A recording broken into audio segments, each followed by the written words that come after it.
আপনার যে চা পাতার যে এগুলো তোলা, কোন অংশটুকু মূলত তোলা হয়? এই যে এতটুকু তোলা হয়। আচ্ছা আচ্ছা, ধরেন এখানে একটা গাছ দেখাই, এখানে মনে ধরুন তুলতে চান, তাহলে কোন অংশটুকু তুলবেন মূলত? এই যে এতটুকু। এটা তুলে দেখেন।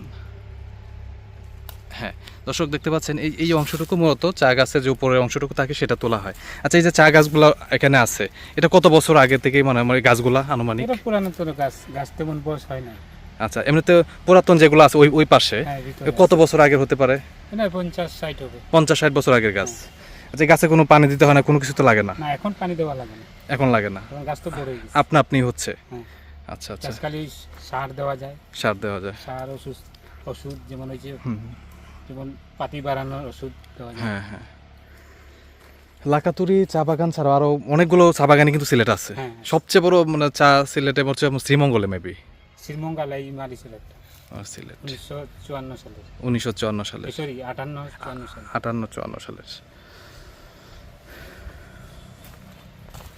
এমনিতে কতগুলো শ্রমিক কাজ করে এরকম কোন নির্দিষ্ট আছে আনুমানিক মানে আপনার কাজ করে? 1500 হবে লাকাতুরি চা বাগানে প্রায় 1500, শুধু এই সেকশন, শুধু এই মানে এই সেকশন, মালি ছিল। এই মালে চলে।